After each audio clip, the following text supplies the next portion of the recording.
What's up, SNA fans? Happy holidays and Merry Christmas. This is Super Ninja Austin back here with another SNA podcast video, perhaps the last AEW Collision review. Or I should say, yeah, more likely, yes, about that part, but more like the last wrestling review of 2023, unless I ordered the pay per view for AEW World's End. But other than that, this is going to be the last official televised review for 2023. And we're going to start off today. But before I begin, I'll say this is make sure to remind everybody this is episode 193 and part 19 of the SNA podcast of the AEW Collision. Anything to say? But yeah, AEW. If not, if you haven't read what's on the caption of this video, so yeah, watch it to the very end because today is going to continuously be more and more entertaining for All Elite Wrestling Saturday Night Show. We're just going to start off with Claudio Castagnoli and Bryan Danielson, the first match of round 5, the final round before the semifinals, and onto the Blue League side of the Continental Classic. Here's where Claudio Castagnoli and Bryan Danielson was fighting it out, doing some grappling until Claudio Castagnoli got the upper hand of him. This is where he started slamming him around until Bryan Danielson was like, I'm getting sick of this. I'm getting slammed around. This is where he started trying to grab onto Claudio's left leg, trying to bend it back and trying to mercilessly injure it, which I believe I believe it won't hurt that much a bit, but only just but at the same time, you still need a walking device. But if he don't have 2 of his walking devices to depend on, then he's in deep waters. But this is where Bryan Danielson grabs onto his legs, bended it back a little bit, twisted like if it was what's that, like a sharpshooter, but he has both his legs right onto the shoulder, or on his arms, I should say, both his arms, like in the opposite manner, like if he was about to do a backslide, but it's more like a submission hold, like a reverse submission hold version of a backslide. So I start locking it in, like having his legs right on, and start pulling on to his arms. Bryan Danielson was pulling on to Claudio's arms. This is where Claudio started rolling out of such a maneuver. This is where Bryan Danielson tried to go for a Blackpool combat style stomps right into the face of the Swiss Cyborg. This is where Claudio Castagnoli grabs on to his hands. This is where he put his legs right onto Bryan Danielson, flips him over into a flying monkey flip. This is where Bryan Danielson did one for himself too, respectively. This is where both men had their shoulders down, still touching their arm. This is where the referee's like 1, 2, a double pin. I try to do a double count right here. This is where both men pinned at the same time. This is where after a second time, this is where both men, Claudio, kicked out. And he did was that what Bryan Danielson did, and he did like a spider walk stand, like something that like a former Firefly leader and certain Eater of Worlds would usually do. But yeah, but seriously, rest in peace to him, by the way. But anyways, this is where they're still standing right onto their feet. This is where Bryan Danielson's like, man, he's doing exactly what I do. Like, it's not easy for fighting the guy that you train with 24/7. Well, in kayfabe, it's 24/7 when it's like perhaps like a few days out of the week, like about 4 or 5 days out of the week, like that he trained with someone like Claudio. But anyway, this is where Bryan Danielson tried to offer his hand to Claudio. He's like, no, I don't have time for this beginner's nonsense. I want to get to the point and start grappling and fighting. This is where he started grabbing on him like into a bear hug kind of position, facing him right back first, right onto the right corner ropes. The referee's like, hey, like that's enough. Like he's on the rope. And this is where Claudio pushes him right onto the bottom right corner. This is where the referee's like, come on, like he's rope bounded right now. Like you have no choice but to count like 1, 2, 3, 4. And then this is where Claudio had to let go because the referees holding him back. That's where this is where Claudio took a page out of Randy Orton's playbook, poking Danielson right in the eyes. And this is where Claudio started hitting European uppercuts after uppercuts until he run Danielson right through a clothesline. This is where he tried to go for a pin, but this is where he only got a 2.5. This is where Claudio puts him between his legs. This is where he tried to go for either the straight jacket pin power bomb or even the neutralizer. But this is where Bryan Danielson flips out of it into a roll up, but Claudio counters out of it, did the roll up on his own, like with him standing on his feet. But this is where Bryan Danielson flipped him over right into a wheelbarrow, kicks out and hits a wheelbarrow onto Claudio into a roll up of his own. But Claudio kicks out at 2 even. This is where Claudio hits a running clothesline that made Danielson do a 360, but this is where the referee count to 1, count to 2, but Danielson got the shoulders up at 2.99999999, double triple nines, minus 0.1 from being 3. This is where Claudio tried to go for, a flying European uppercut or a Claudio swing. I think it was probably a Claudio swing when Danielson flips out of it, hits a label lock right onto Claudio, which he went right onto the corner, like crawling right onto the right, or not right, the left corner, his right at the time. Like this is where he grabs onto the ropes. This is where the referee was like 1, 2, and then he had to let go of Claudio. We went right on the outside. This is where he tried to go for the diving drop kick right onto between the middle and bottom rope on the left corner. When this is where he went right onto the left corner apron. This is where he was getting ready to hit a running knee right off the apron. Luckily he did not directly on the apron. Which is the hardest part of the ring. Which is harder than my Lightning McQueen toy that I had as a child, that I gave to my nephew recently. Like this. See? But anyways, this is where Bryan Danielson puts Claudio Castagnoli onto the left corner barricade, right onto the Barry barricade, which I believe that's Barry's number one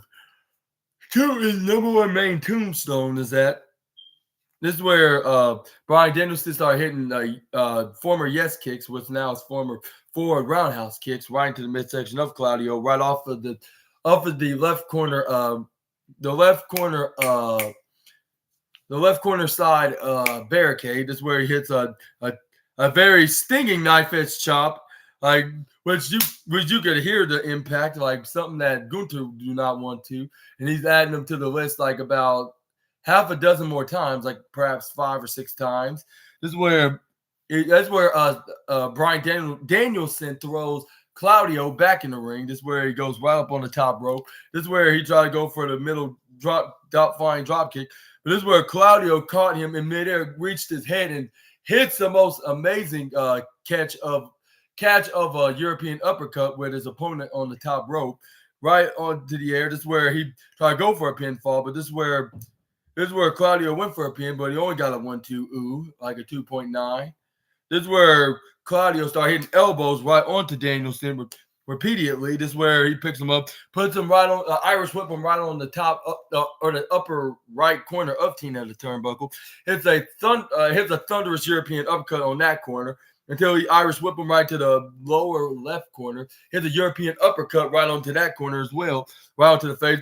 But before he could have a chance to try to execute the move, he got tripped over by Bryan Danielson. He got hit face first right onto to the middle Tina the turnbuckle onto the lower left corner. This is where Bryan Danielson took advantage. This is where he started using the turnbuckle is for his advantage. Started kicking onto it and it started bouncing right onto his face. This is where Bryan Danielson put him right onto the lower left corner, started hitting knife edge chops repeatedly right onto the chest of the Swiss Cyborg. This is where Bryan Danielson afterwards hit a running yes kick before he got murked by Gunther. Just a joke and metaphorically, by the way. Like I guy would usually say, of course, but this is where he started hitting drop kicks repeatedly right on to Danielson. This is where Brian Danielson started hitting running guest drop kicks right onto Claudio Castagnoli, but Claudio Castagnoli caught on him on the final attempt of doing the running drop kick. But Claudio did something absolutely incredibly fantastic, something I've never thought of like any wrestler would do in their history in their of their career, of course. But anyway, but get this. I better grab this before my computer dies. But I'm gonna continue with Claudio Castagnoli hitting the Claudio swing right onto Brian Danielson, like about I would say about like I would say about 10, 11, maybe 12 perhaps times right onto the American Dragon and his Blackpool Combat Club allies. This is where Brian Danielson rolled out of the ring, catch a breather. This is where Claudio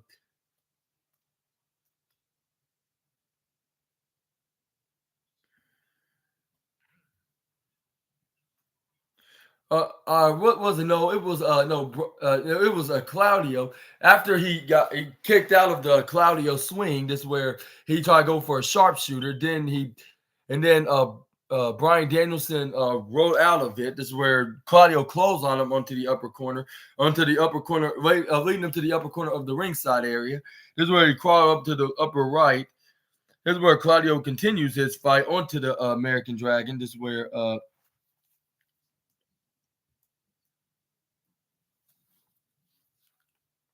let's see. But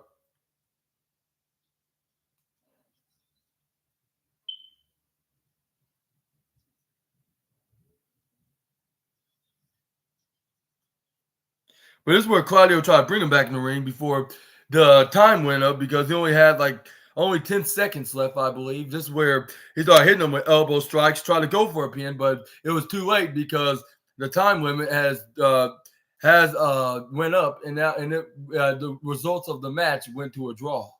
Which it was a really great match, and it deserves the second best match of the night on the SNA podcast. But it's just that like it just ended like perhaps it would have been the number one match of the night if it hadn't been for the finish. Like sorry AEW, but this match should have been a little better and had a contest winner. Like if you want Brian Danielson to uh to be the number one guy, that's going to be the favorable guy that's number one that's going to be in the semifinals and have some kind of advantage into that. Like you should have might as well have Brian and Claudio's gonna be eliminated into this match, so we might as well should have had Brian Danielson got the whole 12 points, like scoring 12 points, like if he was his fellow Blackpool combat mate, John Moxley, or even Swerve Strickland or Jay White, of course, but it didn't make any sense. Like if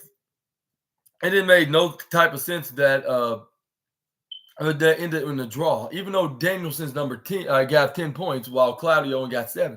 I mean, so they won't be buried, of course. But if Claudio already beat Danielson, like already, you should might as well have Brian Danielson return the favor, respectively, and Danielson gets the victory. And either way, it wouldn't hurt none of their credibility either way of either of them winning or losing. But yeah, that was your results. What your thoughts on to this match? I'll say how y'all would rate tonight's match. I'll say I'm gonna let y'all to be the judge of that in the comments down below, and we're gonna move on to the next slide. This is where we got a hype up from the three-way tied participants from the Gold Leagues from this past Wednesday, like with them facing each other this coming Wednesday, like on AEW Dynamite, the final Dynamite before the year is up, and like who's gonna face who at World's End at December 30th.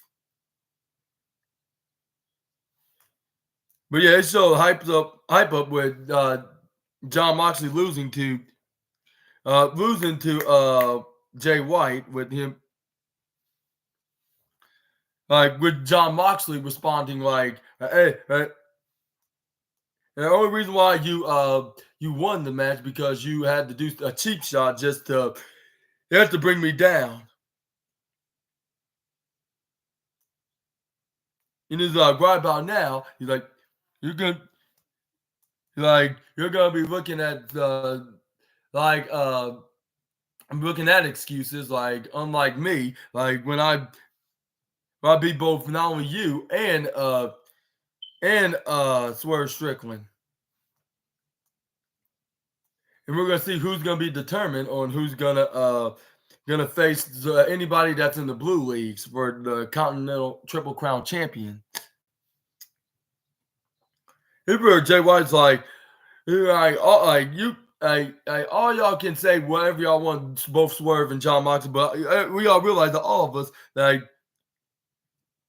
right, it could be anybody's game. On see where exactly where we're going, but the reality is, like it's gonna be only one man that's gonna walk out of there is the number one guy in the gold leagues, like the same only guy that's gonna face anybody that in the blue leagues, which he didn't say blue leagues. He's like face to that man that I have to face, like at the World's End. Yeah, at World's End, I'm going to declare myself of being the Continental winner in the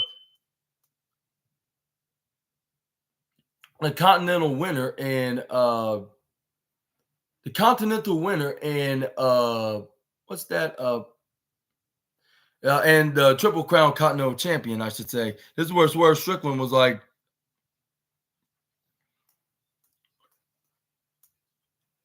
Swerve Strickland's like you may mock my boy Nana with with those dance movie, but the only one that's going to be mocked, the only two that's going to be mocked in that very ring is going to be you and Mox. When I embarrass you this coming Wednesday and score the victory, declare myself the winner, and that's going to step foot into the finals with the advantage, like with scoring 15 more points. I mean, we're scoring the 3 more points, making it 15. But this is where Schwarzenegger also asked like another one. He's like, I've been proving that I'm more impactful, like than I'm gonna show that how impactful that I already am from this past year in 2023. And he's like, and John Moxley's like, next week we'll be, and y'all gonna have to suck it up, like when I get the job done and remain what I've been doing as the unbeatable one into this tournament, and this won't be easy for neither of us, but mostly for you guys. When I prove my point, I was trying to say it's not gonna be easy when I prove my point this Wednesday. But what are your thoughts on who's gonna declare themselves the winner into this 3-way finals match, at this coming AEW Dynamite, which will be the final show before AEW before the final show before 2023 comes to a close.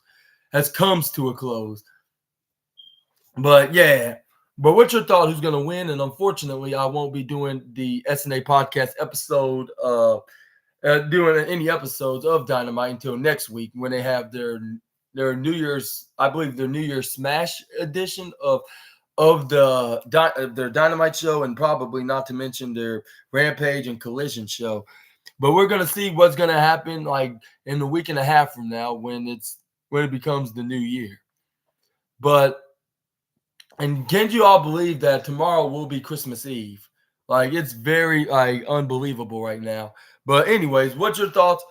What's your thoughts on that match? And yeah, and I'm gonna be taking the week off because of the holidays. Obviously, it's Christmas. I thought I'd give myself a break of being the host of the SNA podcast. But in the meantime, just check out my wrestling news videos from Tuesday till Sunday, which a week from 2 days, I will be returning with the wrestling review, but will be 2024. Unless, like I said, I'll be making my AEW World's End review, like if I order the pay-per-view. But anyways, let's move on to the next wrestling match or even segment, which is the Acclaim coming out like with their match against the Top Flight when they came out afterwards, which it was Top Flight's Darius and Dante Martin teaming with their newest member, Action Andretti. But this is where the Acclaim's Max Caster, when they were before they defended their trios championship against the trio of Top Flight and Action Andretti, saying like, "Yeah, yo, listen."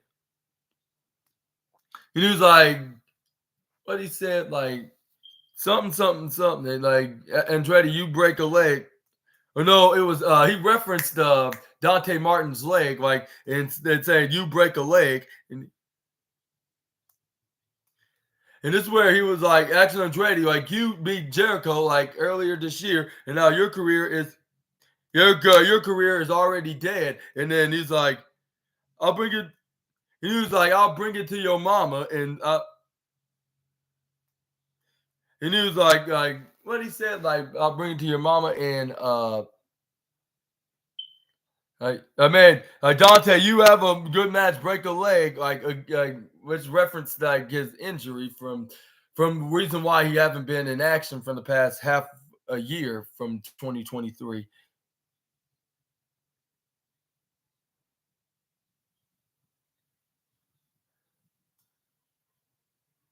He's like asking around like if I'm ripping Yama. That's what he said before they do the scissor me phrase until it was the match started. Went off with Darius Martin and Max Caster, which they grappled it out while the fans start chanting, "Oh, scissor me, daddy." Of course they would do it because that's the easiest chant that you could do when you're giving high praise for your favorite wrestler.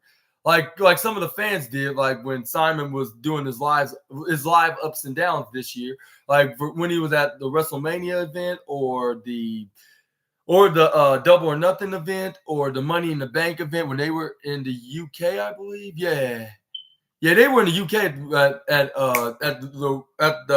at Money in the Bank this past July, and also a month before I started doing my SNA podcast. But anyways. And also a month later, when I was doing my podcast, that's when AEW made it to the trip over there for AEW All In, of course. But what's your thoughts on that? Let me know in the comments down below. But yeah, like this is where let's start off the match with Max Caster hit a headlock right onto Darius Martin. Darius Martin Irish whips him right onto the upper corner of the ropes. This is where he hits an immediate reversal shoulder tackle right onto Darius Martin, which made him did a backflip like if he was a live tumbleweed. This is where he got back up. This is where he gets headlock slammed by Max Caster, but he started countering the. This is where he started countering the one half of the of Top Flight, Darius Martin. This is where Darius Martin tried to go for a headlock slam right onto Max Caster. Max Caster tried to put his head, tried to go for a head scissoring reversal, but this is where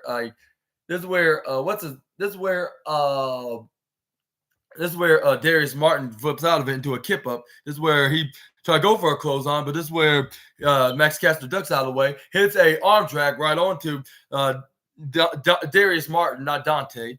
This is where he's picking up Darius. This is where he's twisting the arm harder and harder until Darius Martin hits a right hand right onto the midsection. This is where he Irish whip him right into his corner of the ropes, which that was probably a mistake because when he tried to bow down onto try to do the maneuver, that's the obvious and the most I would say he's not idiotic when I say this, but it's the most idiotic move. Like in all of sports entertainment / pro wrestling is the bow your head too soon because this gave Max Caster the advantage, and then he hits a sunset flip like Sunset flip right onto him. This is where he, like as soon as he got tagged in by Anthony Bowens, this is where he was starting flip mode. This is where Max Caster hits a swinging neck breaker while he landed right on the Max Caster. When Max Caster had his knees up to hit a brutal impact onto one half of the top flight. This is where Anthony Bowens goes for a pinfall, but this is where Darius Martin kicks out at 2 even. This is where Anthony Bowens was okay, right? If that didn't work, like how about this work? Like this is where he tried to run and charge at Darius Martin onto the upper right corner of Tina the turnbuckle. This is where he kicks him right into the face, which he made him go right onto his corner to tag in one of his teammates. But this is where it did not. It barely partially worked, like because he was still standing in the middle of the ring. He regained his balance. This is where he was right into his corner onto the right corner ropes of the ring. Of course, this is where he gets kicked right to the face by Anthony Bowens. This is where Darius Martin got tagged in by his brother Dante Martin. This is where he tried to Irish whip him right to the right or the left corner side. This is where Darius Martin countered out of it, hit a snapmare, and this is where his brother Dante Martin hit a running missile drop kick right onto the Acclaim's master of the scissoring, I should say. This is where he only kicks out at 2.1 seconds. This is where he gets back up. This is where Dante Martin's like hitting right hands. We got to Dante. No, it was Action Andretti. It was Action Andretti. My apology. This is where he started hitting punches, chops. This is where Irish whip him right to the top corner of the ropes. This is where he flips him over onto. Not flip him over. This is where he hits a running swinging neck breaker. This is where Anthony Bowens hit a rock paper scissors shoot back fist while afterwards hit a big right hand to the jaw of Action Andretti, and another back fist. This is where he hits a super kick as well, which that's like some kind of a rock paper scissors shoot combo strike maneuver. Until when he tried to go for a pinfall, this is where Darius Martin came in for the save. He was like, "Nope, not today." And no rock, no paper, and definitely no scissor. This is where Max Caster came in, hits a right hand to his face, and this is where Darius Martin came in for the aid of his brother and hit a running missile drop kick. This is where Billy Gunn came in and then throw him out of the ring, like right to the left side. This is where Mr. Daddy Ass came out there and started arguing with Dante Martin, like saying like, and this is where Dante Martin was like, "What the hell was that all about? Like, why did you have to throw me out like that?" This was like, "You were messing with my 2 sons." And then this where their 2 sons, I had to do something about it. Like, and you're fighting for our tag team championship, our trios tag team championship. So I'm doing a favor for my team. Like this is where both the Acclaim members, Anthony Bowens and Max Caster, they Irish whip Action Andretti right into the upper right corner and right down to the upper right, not upper right, the upper left. And this is where this is where he got caught by Darius Martin, like into a Blackfoot roll, like with Action Andretti used Darius Martin as some kind of a rolling stool, if that makes sense. This is where they hit a double drop kick to the Acclaim members. This is where I go for a right hand. This is where Max Caster and Anthony Bowens step back, right? But they put it back. It's like, I got you. It's like, it won't be funny when we get through with you. That's where the Acclaim and the Acclaim said, like, by breaking the fourth wall, of course. This is where they shook hands, though. Like, they have much respect for each other. Of course they do, because they are baby faces after all. This is where he tags in Mr. Daddy Ass himself, tagged himself into the match. This is where Billy Gunn comes in and faces Action Andretti, saying, like, so it's me and you now. Like, he's like, I always wanted to face you, which I'm not sure if that is the truth, like, which I'm not sure, like, he even, let alone even said that, but just saying, like, that's what something like what wrestlers that are cool with each other would say to each other, like, especially if they're a fan of one another or one that's a fan of the other, at least. But anyway, this is where he slammed him down right onto the ground, like, like if he was some kind of a serial killer that doesn't give a damn that he's beating up a child. This is where Billy Gunn did a hand phrase, like what he hand and catchphrase, I should say, like from his old group that he used to team with in WWE, and that is doing a crotch chop by saying "suck it," and this is where Action Andretti kicks up and mocks him like soon after when he did it. He's like "suck it" back at him. This is where Billy Gunn didn't take this as a sign of respect, so he tried to go for a clothesline right onto Action. He dodging out of the way. This is where he hits a running left-hand corner ropes running around with dodging the clotheslines back and forth from Billy Gunn. He somehow went from behind, tried to go for a flying head scissor maneuver, but this is where Billy Gunn counters out of it and hits a sidewalk slam. That's where Billy Gunn like you want to see, he's looking around the arena to the fans. He was like, do you guys want to see more? And this is where he's like, oh boy, would we? And this is where he started continuing, doing a triple team onto Action Andretti, even though they're not heels, but they're just doing it for the fun side of things because they want to entertain the fans, and that's what they're there for. At least most of the half reason why they're wrestling, and plus they get a good pay because they have a very nice and cool boss. Like nowadays wrestling do have, like with the likes of him, like with Tony Khan and Triple H and many other wrestlers, most of the wrestlers in wrestling, and even Scott D'Amore, like him being a very good, doing a very successful job of being the president of TNA, or for now Impact Wrestling, I should say, of course. But anyway, this is where and I would say and Antonio Inoki in New Japan, by the way, my bad, like also including him. But this is where Billy Gunn tried to go for a splash right onto Andretti, right onto the the lower left corner of Tina the Turnbuckle, but he missed by an inch, and this is where he hits face first right onto the support pole of Tina the Turnbuckle. This is where Action Andretti tried to go for a tag right onto either Dante or Darius Martin, which he never got a chance to do so just yet because he got his leg grabbed by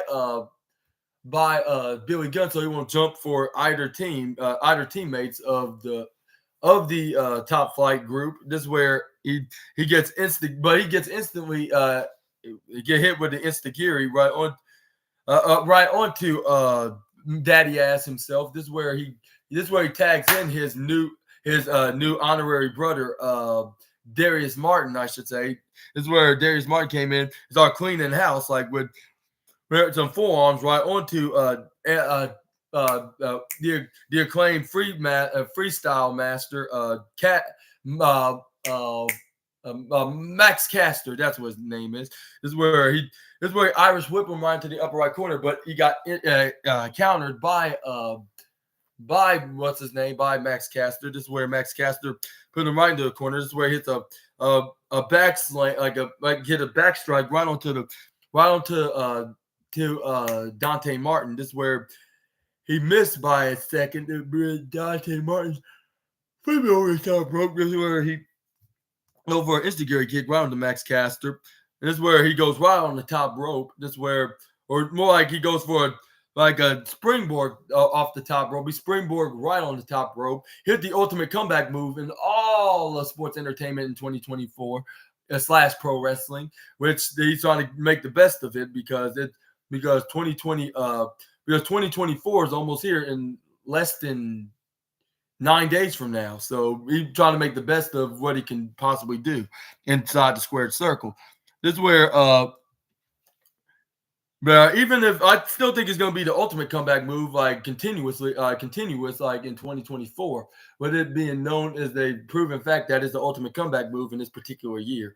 But anyway, this is where Dante Martin was still continuing on this game. This is where Action Andretti jumped up for a tag, like to make sure that the referee saw this, and he was hanging off the apron so he can make it official. This is where Anthony Bones tried to go for an attack right onto Dante Martin, but he ducked out of the way. He gets intercepted with an instigiri kick right onto the head, right of of uh of Anthony Bowens, I should say, right in the head of Anthony Bowens. This is where Dante Martin hit a super kick right into the face when he turned around to his side. Uh that's where Action Andretti took over and hit a springboard, a middle rope springboard face plant slam right onto the face of Anthony Bowens. This is where he tags in his brother, tagging Dante's brother or his other honorary brother, Darius Martin. This is where this is where this is where what's his name, Dante Martin. This is where Dante Martin Irish. This is where Dante Martin tried to Irish whip Max Caster right into what's his name? Action Andretti, excuse me, to Action Andretti. This is where they're both stop each other from hitting a collision, even though that's the name of the show, but from being in a collision to each other. This is where Matt Caster tried to go for a clothesline and knock down Dante Martin, but he ducks right in time. This is where he gets kicked right into the midsection by Action Andretti. This is where he used Action Andretti as a extra ring post, like for the hang on to go for a what's it called, a tornado DDT right onto Max Caster. This is where Darius Martin came in. This is where it was Darius Martin that did the tornado DDT, like, and used his brother as the support. This is where he tried to go for a tap. This is where he tried to go. This is where Action Andretti hit him a shooting star press on the Max Caster. Referee did you try to go for a pin, but the referee goes 1-2. But daddy ass Billy Gunn went for the save the day, or else that Team Top Flight would have been Trios champion by now, and they'll be celebrating from the past. I'll say from the past 2 hours and a half, like from facing the Acclaim for it. But fortunately for Daddy Ass, this is where he went for a save. But unfortunately for the kayfabe adopted father of the Acclaim, that he got double teamed the triple teamed. Let me rephrase that.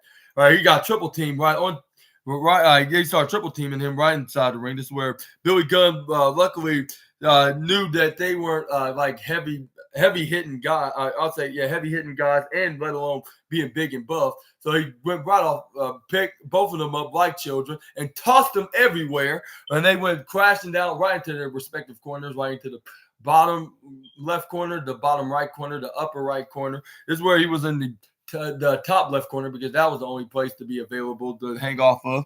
This is where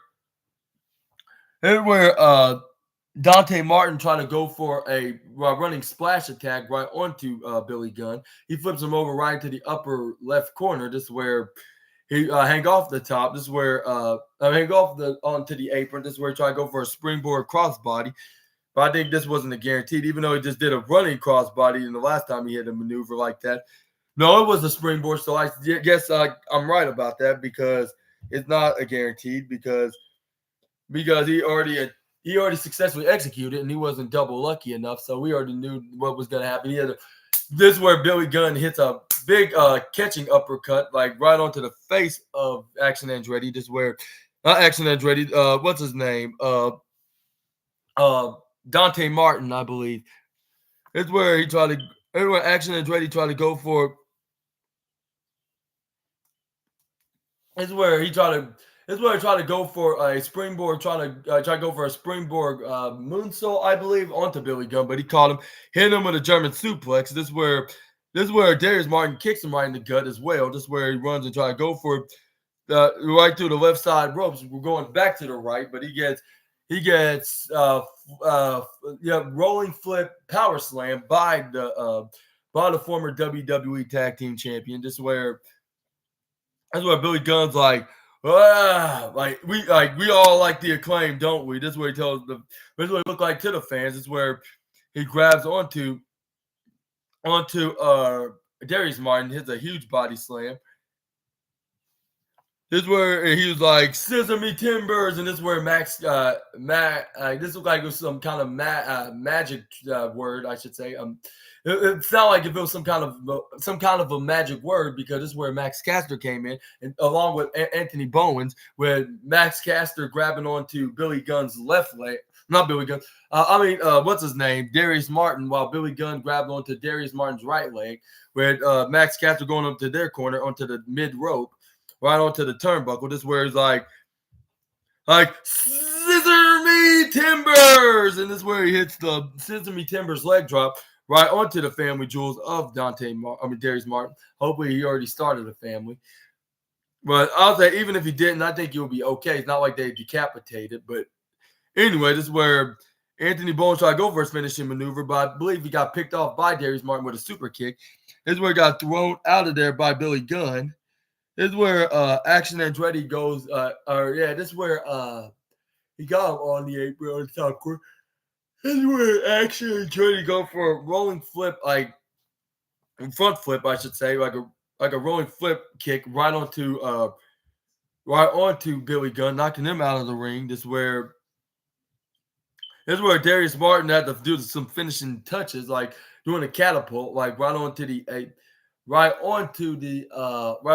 brother, I believe, Darius Martin, like when he was in like a stepping stool, like a poetry in motion kind of like ordeal, like something like the Hardy brothers would do. But they did so like by going for like a catapult, like kind of like move, and hit a running drop kick right on to the face of Billy Gunn. This is where the Martins, Dante and Darius Martin of Top Flight, hit a double suicide dive onto both Anthony Bowens and Anthony Bowens and Billy Gunn. That's who it was. This is where Action Andretti went right into the ring. This is where it hits the this is where he hits a springboard 450. That's what it was. It was a springboard 450. This is where he goes for a pin.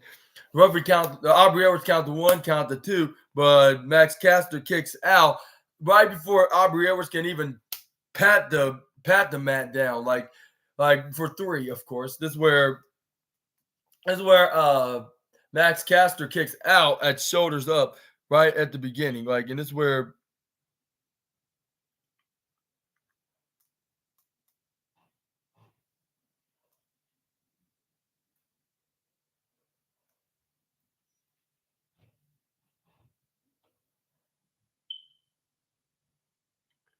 Let's see.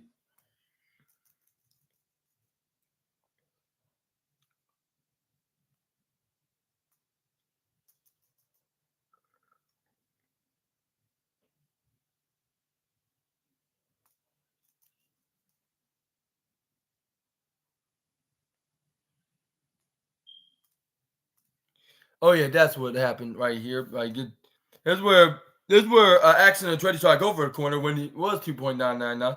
That's where he tried to go for like a shooting star knee strike right onto him, right through the middle of the canvas. But this is where Max Caster grabs onto Action Andretti. This is where he got him with the most devastating move in all the sports entertainment, which helped him got the victory of 1, 2, 3 and retain their Trios Tag Team Champions. Still, your AEW Trios World Tag Team Champions, The Acclaim, Max Caster, Anthony Bowen, and Daddy Ass Billy Gunn as well.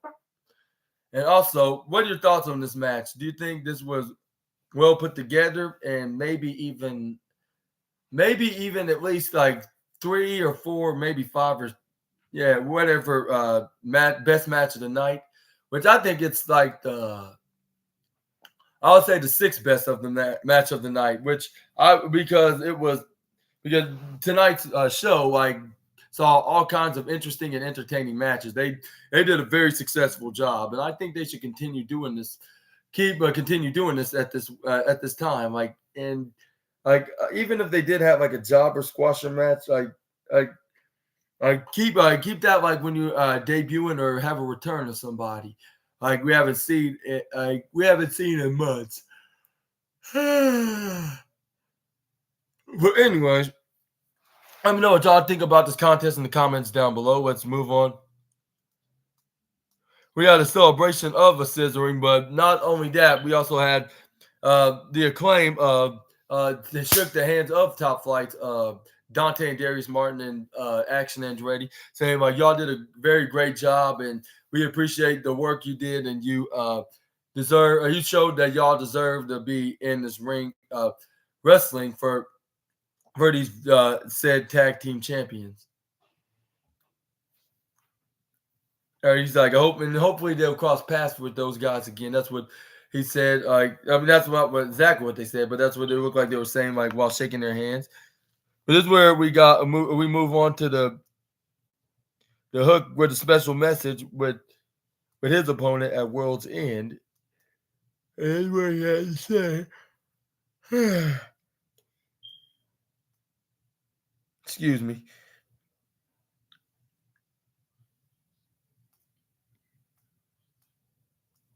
This is where he sent a message to the anybody like with his rules. Like he's like, hey yo, anybody want to fight with me, right?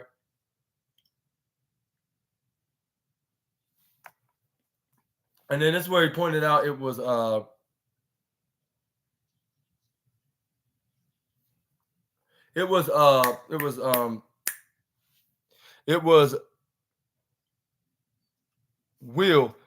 Oh, it was Willer. I think it was Willer Yuta. Yeah, he's like, hey, Willer, like, if you want to fight with me, and like, for my rules, for my match, for my title, well, that's fine by me any day. Because let's do it in my home turf in New York, like at World's End next week at World's End. At the next Coliseum. Like, I'll see you there when we battle it out. Where it says, where it boomed up Hook his name like onto the screen, like they would usually do when there's a vignette of Hook, or even when he enters the ring. This is where, this is where Limitless Keith Lee came out, like because he does have a match, which it ended up being I would say perhaps the fourth match of the night, if I'm not mistaken, with selecting my match types. I would say this was absolutely the fourth match of the night. Not say the sixth match of the night. I would say, if not, they have a sixth match. I would say fifth match of the night. I mean, with the Action Andretti and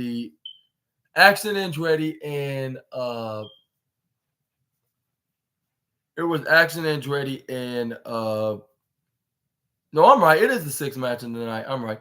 Never mind. My apologies. Because we got some other matches that were really good as well that I was watching. This is where Keith Lee was making it known that he will get his revenge on Swerve Strickland. And this is what it all started with this match right here. Even though Brian Cage sort of had the upper hand onto the Limitless one, but he was not giving up without a fight, no matter what and who he's facing in tonight's contest.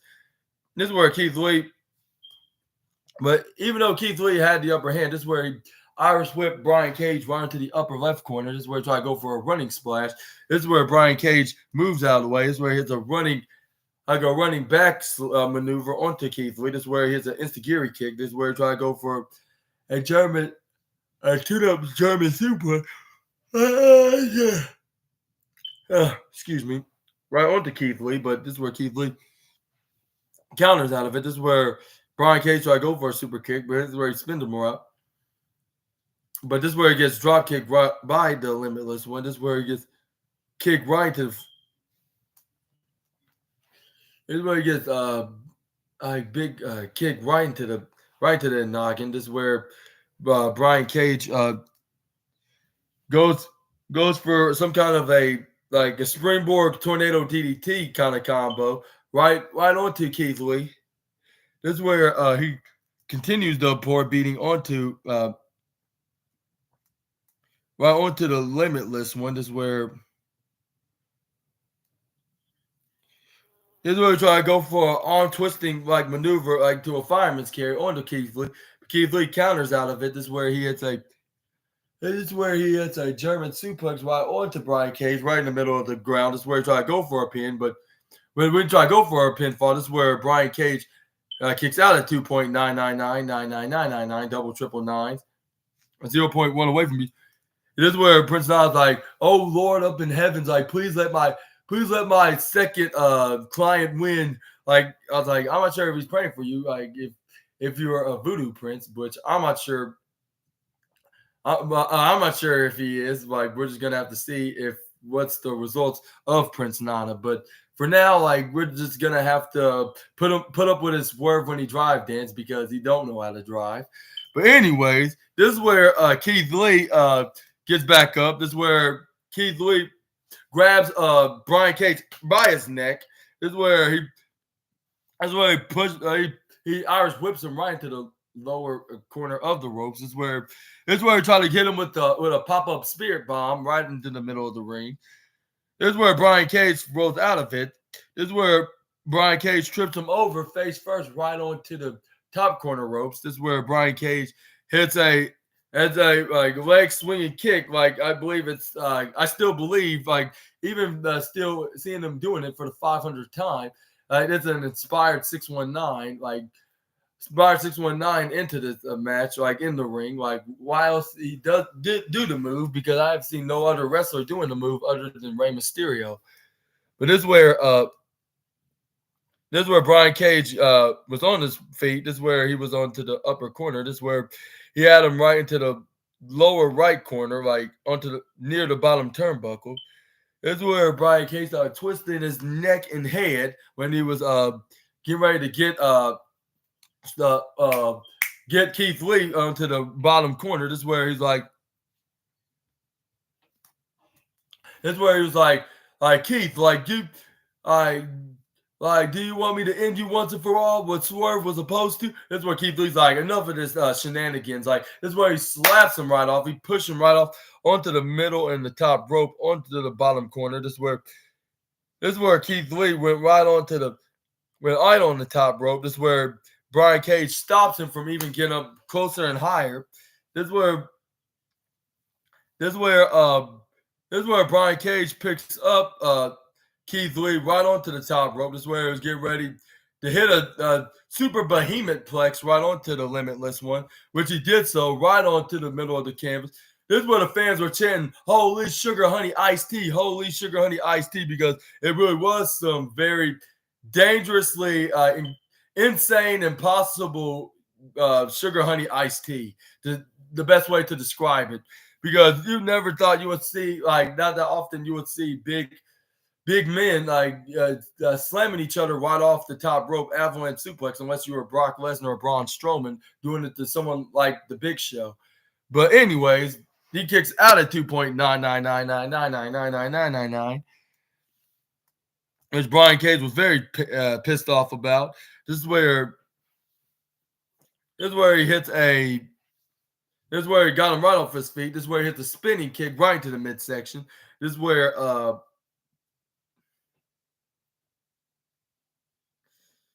he started hitting backwards, back swinging kicks right into the midsection. Kick him up right into the head. This is where he picks him up right on top. It looked like about to hit a F10, like if he was an AEW version of Brock Lesnar, which he did so. This is where he tried to go for a pin, but the referee counted to one, referee counted to two. As soon as he was on his way for the three, this is where Keith Lee kicks out at 2.8 or 9 seconds. Prince Nana grabs on, went under the ring with a cinder block. I was like, no, don't tell me. Like, he's trying to, like, is that left over from, like, with Excalibur, like saying, is that left over when Swerve Strickland went Judas on what's his name? Did he win Judas like when he went Judas on Keith Lee, I should say, when he betrayed him, he hit him with that double swerve stomp right into the face with the cinder block, nearly killing him in the process. This is where Brian Cage tried to finish the job, but Keith Lee's like, "Oh no, you don't!" Like, "Oh no way, Cage Zay." This is where he hits a back fist, headbutt, like double hands chops, which I believe this is the only guy that Gunther would never put on his list. Like out of the guys that are obsessed with chops, I should say. which I believe, like, not because he's scared of him, because he's not doing it in a mockery kind of manner, of course. But this is where Keith Lee picks up Brian Cage, hits the Big Bang Catastrophe before he could do any of doing some cinder block, trying to kind of doing some cinder block like damages onto the former FTW and current Ring of Honor Trios champion, or 1/3 of the Ring of Honor Trios champion, to get the 1-2-3 and send a message to Swerve Strickland. He did not forgot about him, which Tony Khan finally listened to the fans, and he's doing the storyline, even though they split up like at the beginning of this year, I believe. But it looks like they're finally gonna put this feud like back together, and this time, hopefully, they put it to rest with a good ending, with Keith Lee getting his revenge onto the man that Swerve when he drives. But this is where Keith Lee confirmed all that. And he was like, someone almost took me out for a year. Or not a year, like someone almost took me out for almost 2 months. But with this right here, which is this is the cinder blocks. Now I've been trying to send a message to him, but it seems like he must not be listening to me. So I guess at Dynamite, I'll make my message clear when I start when I pay a visit to good old Buddy Swerve in his match in the main event in a three-way tied contenders match, which I was thinking, like, my Mark self was like, maybe it won't be Swerve Strickland after all. But however, he will be a champion, whether it's the Triple Crown Continental Champion or the AEW World Championship, which we're gonna have to see. Which it's making me a little bit skeptical. Like with Keith Lee saying he's gonna pay a visit on this coming Wednesday when it's a three-way tie number one contenders match. Not number one contender, the finals, the semifinals of the Continental Classic tournament, which we're gonna see who's gonna determine the winner to face either Bryan Danielson or anybody that wins tonight, like whether if that being Brody King or Eddie Kingston or Andrade El Idolo. But he's like, yeah, see you this Wednesday, like good old Swerve, buddy. Because I have a house to tear down, and I'm going to do so, like brick by brick. Like even if it has to take like cinder blocks or even like actual bricks, like that's made out of baked clay, I should say.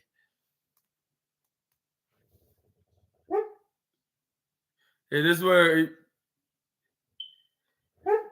it's where he made it. It's where he made it known that he's gonna face Swerve Strickland, and he's gonna finally get his retribution on him, on perhaps soon, like if not at World's End. But like I said before, and I'll say it again.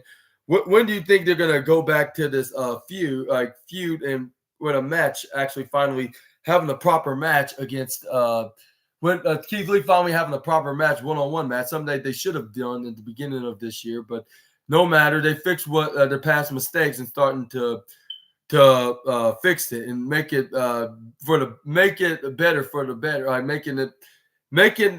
finally making the match happen and the feud happen like week by week, like from the past week, like ever since Keith Lee, like from this past Wednesday, made it known that he's not done with Swerve.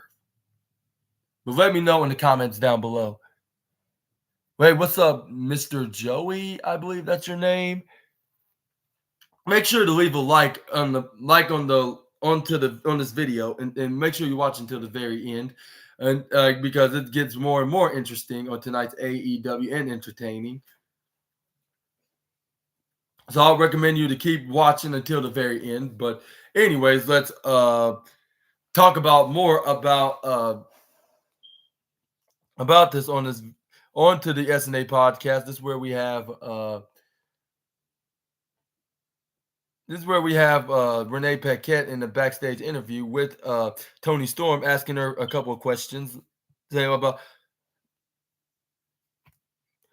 about like she's been like about Riho got taken out by Mariah May, yeah, having her back, like whacking her with the AEW Women's Championship. This is where she has like, what what's your thoughts on what you just saw out there with Miss Mariah May here? This is where Tony Storm's like, I'm sorry, who may be this Mariah May girl? This is where Mariah May's like, it's me, Tony Storm. It's me, like I'm just I was the one that helped you out there, like beat down Miss what's her name? Riho. That's who was bringing the fight to Tony Storm, timeless Tony Storm. Hopefully, Tony Storm or timeless Tony Storm doesn't get mad at me like for misquote her entrance name as timeless Tony Storm. But anyways. That's where Tony Storm's like, nice to meet you, dear. And this is where Mariah May's like, no, like, I actually met you before, like a few times before. And like that, oh yeah, you and 1,000 others. So what difference did that make? And then this is where Tony Storm was like, but this is where Mariah May said like, but actually I have some very important and exciting announcement to you, Renee, and that I have my first match come. Like, and he's like, because because my license has been approved and I'm medically cleared, so my match on AEW television will be very soon, and this is like, and I'm good to go. Like whenever that match is, so I'm waiting for like who the face out there in the women's locker room. This is where Renee Paquette's like, that's really good. Like, I'm glad to hear that. Like, do you know who may be in your debut? And you know who exactly that very special woman that you're gonna face and what specific date on your debut match? This is where Mariah May's like, you ask a lot of questions, don't you, Renee? Like, and this is where she's like, but I can tell you this, like, it's gonna be, I can describe it as very soon, and Tony Storm will be there. Like, don't you miss time with Tony Storm? Like, and also, like, do you have any advice, Tony? This is where Tony was looking towards the camera, trying to do her poses and stuff, like thinking she's some kind of perfect 1920 actress. This is where she was like, huh, what? My dog, I did not hear the word what you just saying because I'm looking in the camera, admiring myself. I was like, I thought you only admire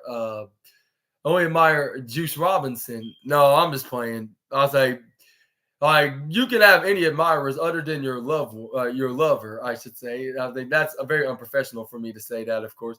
I'll say your special significant other, I should say. More like your special, like you don't have to be that just to admire somebody. But I'm saying like, she's like, it's just supposed to be a joke. He's like, and as for you, Riho, if that's your real name, you got a very small. You have a very small.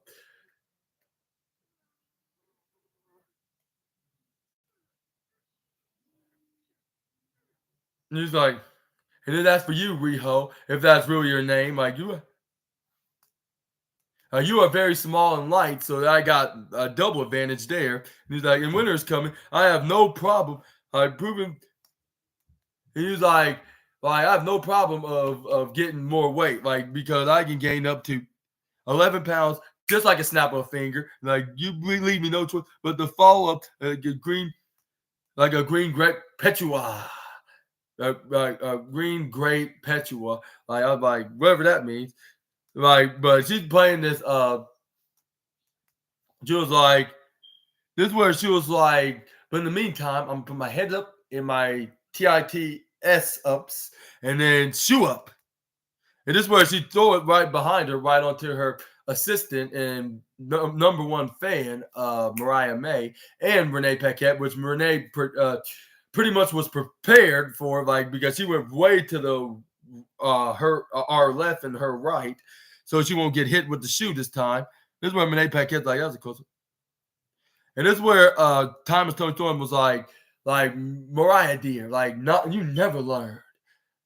Which I'm not sure she called Mariah, but she's like she's called her darling, like which I would say she don't even remember who she is, let alone her name, like as usual, at least in kayfabe. But what are your thoughts on this character, which Simon thinks this is killing, and she's the number one entertainer, women's entertainer, like in all professional wrestling of the year in 2023. I'll say at least in the AEW side of things, I agree on those terms. Like, even though I'm not the biggest fan of this timeless gimmick, but I would agree that she's making a name for herself and making everybody paying attention to her on how much of a characteristic kind of star that she is in this industry.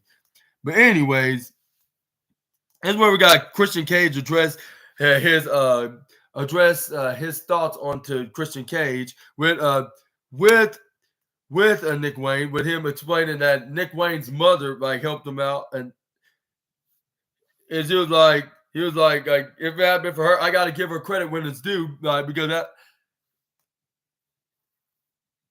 And he's like I have to admit, like she really did help me out there, and like from Adam Copeland of doing what he said he was gonna do, and he's like, and without further ado, or before he said that, he said like I can talk about everything I need to say all night, like everything, but without further ado, before I talk about those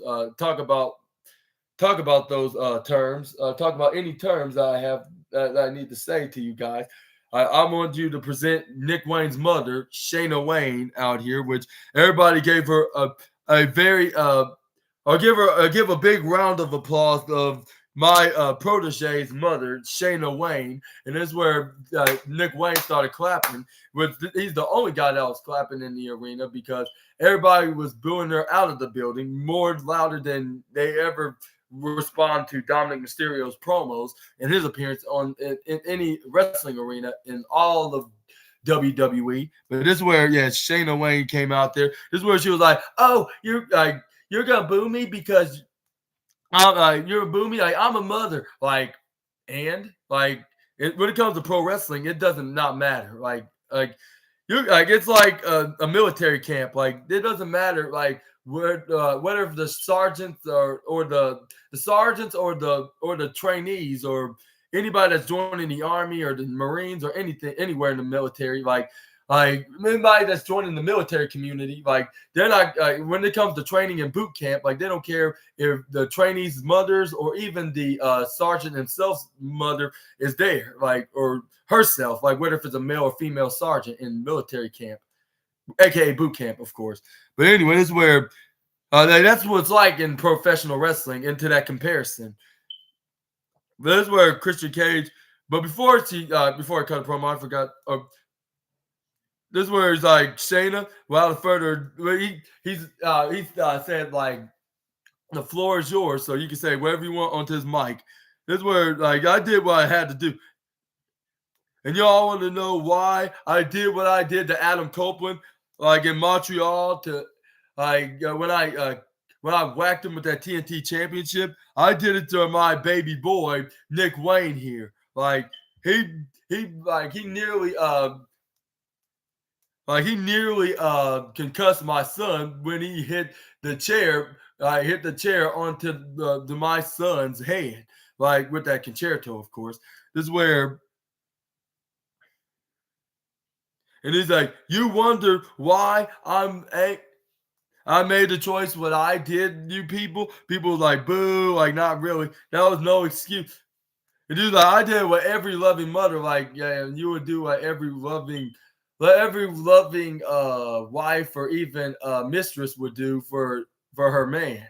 Which, if you're considering if you're in some kind of relationship with Christian Cage, at least on screen, which unfortunately, hopefully that's not the case.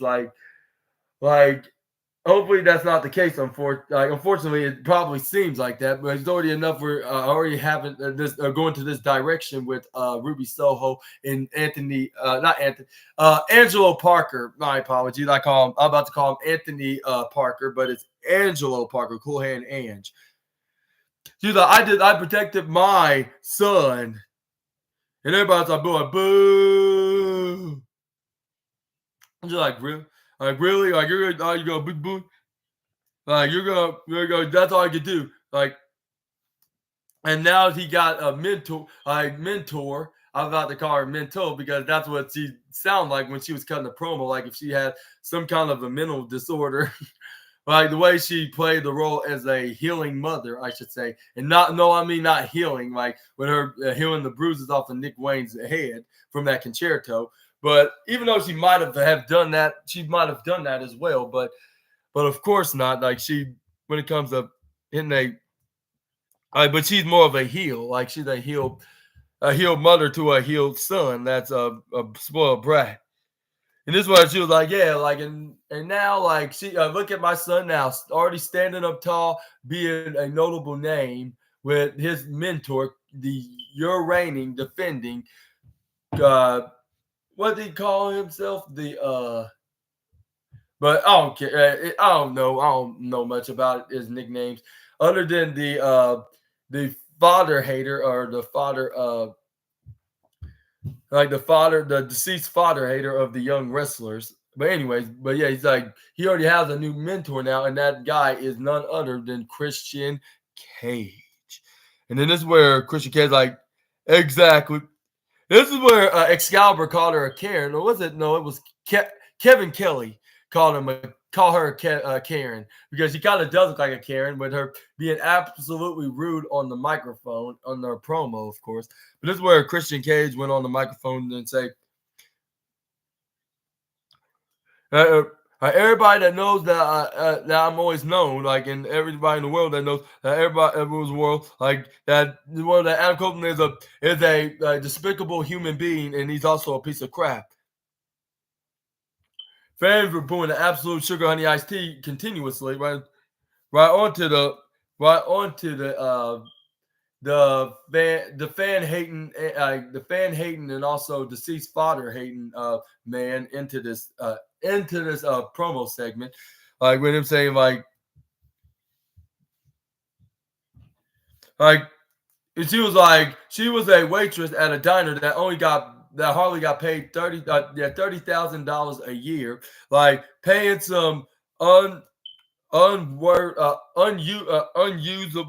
like feeding worthless people that don't have a life and the dreams, like just to feed her son, so he could be healthy enough to achieve his dream in the pro wrestling business. Like, and he made his dream come true. And the one swing that your chair told Adam, like you shouldn't have tried to take that dream away from Nick Wayne. And he also continued by saying, "You think anybody understand this situation? Like, if anybody would have a little empathy with this situation, it would be you. Considering yourself grew up with a single mother yourself, like you did those same crappy loser jobs to make sure you realize that you can achieve your dream." I'm like, why are you really comparing Adam Copeland and Nick Wayne as the similarities of their situations of them growing up with a single mother? That's the only thing they have in common. Like other than like, how do you know if his mother how do you know what his mother worked at? I mean, even though like you're close friends with him and you probably knew about it because she probably told him herself. But at the same time, like that doesn't mean that's have everything in common. Like, I mean, he felt sympathy, but like he would have felt more sympathy if he haven't joined you as part of this alliance with you, Christian. That's why he did the concerto to prove a point. Like if anybody wants to get into his way, and especially with you, like that's trying to protect you, they're gonna get exactly what he's gonna give to. He's gonna give exactly what he's gonna give to you, Christian Cage. And I understand why I just stuttered like there. Like I sure know what I'm referring this to, like the way I should say this, like about Christian Cage. Like yeah, like if he like if right. Like, but that doesn't make any sense. Like, it's only just comparing them because they have single mothers that had like some sort of dead end job. Like, that's the only thing they had in common. Like, but she probably wasn't a waitress, rather than something that I'm not sure if what paid much. Like I'm not sure how to describe this, but I would say, but it probably wasn't enough, like enough to be call yourself financially successful, but enough to put food on tables and bills to be paid and have utilities on. But anyways, the point is, like, I'm not sure if you should put that much comparison, like, and try to make him look like the bad guy when you were the bad guy and you had him betray Darby Allin to join you. But anyways, Christian Cage was like, now there's a very small, like, quick, like, there's some kind of a hatred side of me that I wish that you and your mother, like, there's only just a little kindness of not like this kindness of me that I see, like that see you and your mother, with your mother like being absolutely disappointed with you, Adam. Like on behalf of all single mothers all around the world, but out of like now your anger's revisiting you, huh? Like your anger issues is like you never be able to harness your anger properly. Like, and it cost you big time in Montreal, didn't you, huh? Like Montreal, like not very good night for you. Like it was a much more of a great night for me. Like not only I scored the biggest victory in my career, like and retained my TNT championship, like, but I scored another way that night with with this this lovely lady right here. I'll be like, really? Like, I hopefully this is all part of the script because nobody do not want to hear like nothing like this, even if it's all part of the script. Nobody want to hear what y'all been doing for celebration when y'all attack Adam Copeland that night. After that night, later on that night, I should say, but like, no, thank you. Like, if it doesn't have anything concerned about me, I do not want to know at all. But moving on, like this is where Christian Cade's like, well, I walk out of Montreal, like, well, I was up with my patriarch. I walk out of Montreal with Mother Wayne here. He's like, now my family is secure now, and now my family is complete. Like, I'll address the challenge that you made, Adam. Like, when you challenged me at World's End, like for a TNT championship match, like in a no disqualification match. And this is where he leaned back while standing up, saying, like, I'll accept your invitation for a fight at World's End, but I will not accept there's a challenge because you, no challenge. Like when it comes to knowing you personally, like I already beaten you. Like now the reason why I know you all along, like you know all along, like everybody else in this business, I stand on the mountain top, like you're the very best in this sport. I was like, if that was a case of you being the best in this sport, like how come you're not the AEW World Championship? Oh, yeah, that's right. Kenny Omega reminded you that you're no more longer main event worthy enough to stay in the main event spot, and let alone even earn yourself another world championship opportunity. But anyways, let's move on to the what else with Christian Cage. Like he's like, next Saturday, I'm gonna be a reminder and dedicate this match to your mother, Nick Wayne's mother, and all the other single mothers out there in the world. I'm gonna take you from the line of shed and put you down, and then put you down and put you not. I put you out of your misery for the final last time. And he hold up the TNT Championship, which I'm not sure he will. And this time, I know last time I made a mistake of predicting Adam Copeland being the one that dethroned the patriarch. That's what he calls himself. But I think Adam Copeland could have a chance of beating him this time and become the new TNT champion. But we're gonna have to see see if that will be the case. Like if we're gonna have to see if that's the case. Like if Adam Copeland has a foolproof plan to put away the patriarch of AEW and his former best friend, I should say, when he faced him at AEW World's End. And do you think he's gonna finally pull the trigger and hit him with a concerto? What pull the trigger means means you're gonna do it without any hesitations of doing the concerto, which he didn't have no hesitations though. Like he didn't have the opportunity to do the concerto. So I would say you cannot really blame the guy that didn't really have much of a chance of doing the concerto like onto Christian Cage. But do you think he will do so next Saturday at World's End? And let me know in the comments down below on who thinks going to win the match. And I think he's going to do that, and he's going to win and finally become TNT champ.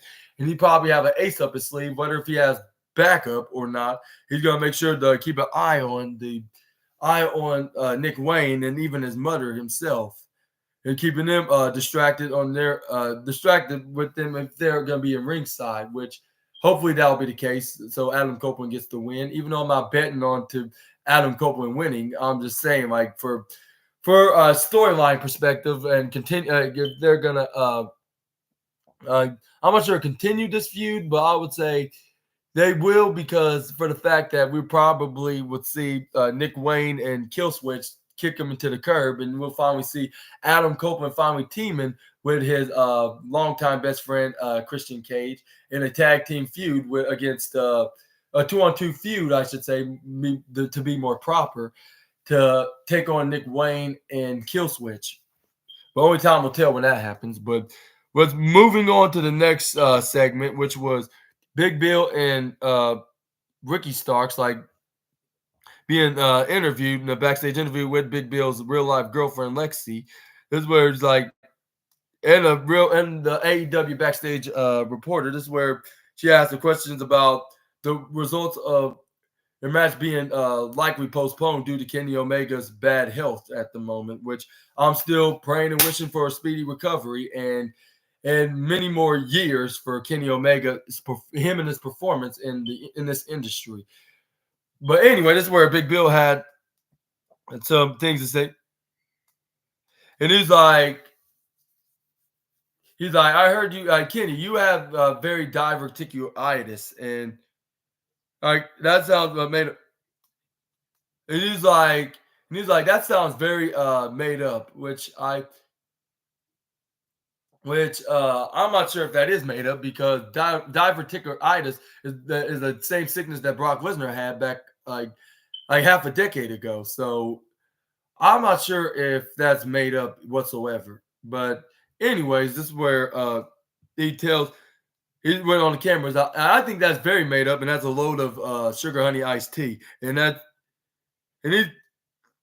he's like, my Uncle Joe has what he said, he said he has some kind of itis, but he's still doing okay to this day. Diverticulitis, like it's might have genderitis, like he's still doing just fine. Like, let me tell you, like, what I think will really happen here. Like, I think you are afraid to face the greatest tag team in the history of professional wrestling.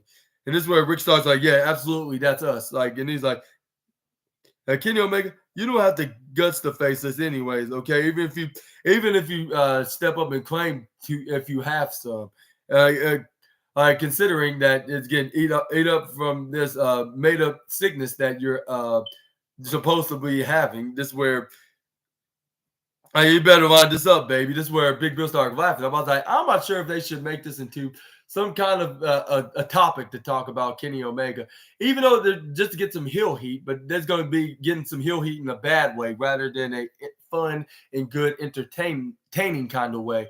It's going to criticize the boys from even doing this kind of idea of making fun of Kenny Omega's sickness when it's a real serious thing in real life, and nothing, and it's not real, it's not pretend or even scripted on AEW programming. Like, this is a real sickness that he's going through, and he's fighting for his life in the hospital, which he's doing 50% okay, but he still needs a few procedures and some good care of his body, and him eating good and more healthier and more something that's gonna get the sickness out of from him, like, and hopefully it stays away from the former AEW World Championship, like, permanently. And I was him for Halloween, and I even showed off my costume with me dressed up in the sweet in my sweet best blue drip of my outfit, along with my costume, dressed up like the the cleaner and the AEW champion with the AEW championship, or should I say the Triple B championship, but even though it don't have the Triple B straps. But anyways, and he's like, but this is where Ricky Stark started continuing saying, like, you just forfeit your match at World's End.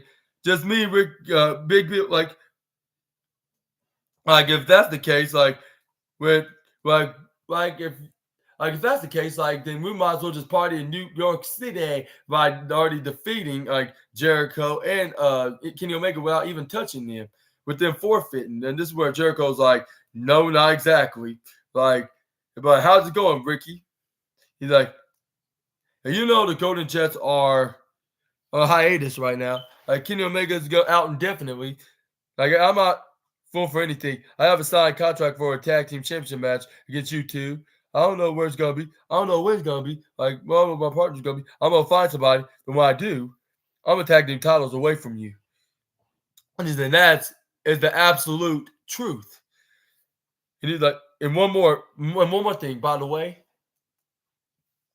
Like your Uncle Joe sucks, and no one didn't even ask about him. And then this is where he steps back, like, and walk from the interview booth. And this is where he's like, what is he talking about? My Uncle Joe sucks. Like he don't suck. Like he he said, he don't even know who the hell he is. So why would tell him he sucks if you don't know him? And then this is where Rick starts like, good point. Like, yeah, but what's the point of him saying that about him? And then it's been confirmed that Chris Jericho will find his partner, but its match is postponed until further notice, until he can find himself a partner and date what day he's gonna face the reigning defending AEW Tag Team Championship. I would say Paul White, but he's still, I believe, suffering in some minor injuries from that fight against Team Don Callis family, with Powerhouse Hobbs slamming him right on top of the windshield of that car in the parking lot when they were doing that Sega Street Fight match, that like a Dragon Mortal Kombat Street Fight match. I believe that's what it's called. What's that Mortal Kombat? No, not Mortal Kombat. It was like a Dragon Street Fight, eight-man tag match, tornado tag. Or tornado match, I should say, 8-man match. I should say, my apology. But anyway, this is where. But I'll say it could be somebody else. It could be perhaps a Sammy Guevara, but he's more like a Don Callis kind of family guy. So it's a hard decision. And do you think that he's gonna and if Jericho finds this particular mystery partner, do you think he's gonna actually take the titles off of Ricky Starks and Big Bill? Let me know in the comments down below. I think this could still happen. I think it will be a guarantee for Jericho, whether if he teams with Kenny Omega or even a tag partner of his choosing, like from this upcoming tag team, for this future upcoming tag team match, even though it won't be at World's End, at least for not now. At least at this time has been with this updating like into the situation. But up next, we got Daniel Garcia taking on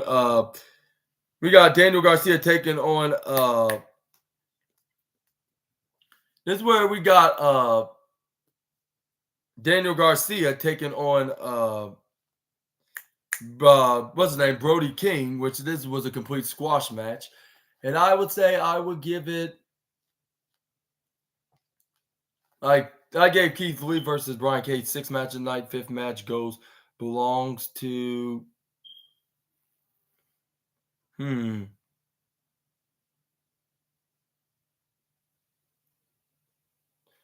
I would say this match most likely, I'll say, if you ask me, like, which you obviously didn't, but well, I'll say Keith Lee goes 5th match of the night, and I'll say this is 4th match of the night.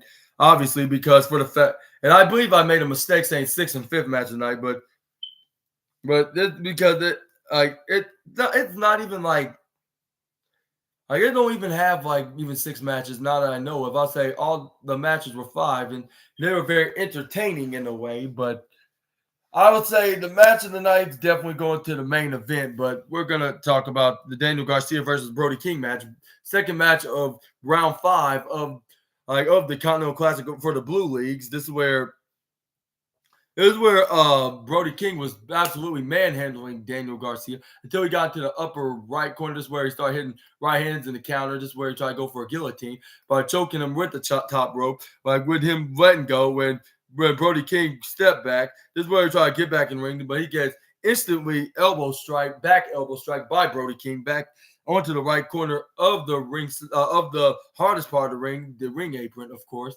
This is where That's where we're trying to go for a sleeper, like a draping sleeper with him hanging off the ape, hanging off of him with his arms, like with him like being right over the apron, like with him with his feet where his feet was floating in midair, with him putting a sleeper right onto him, like something that he did to Darby Allin a year or two ago.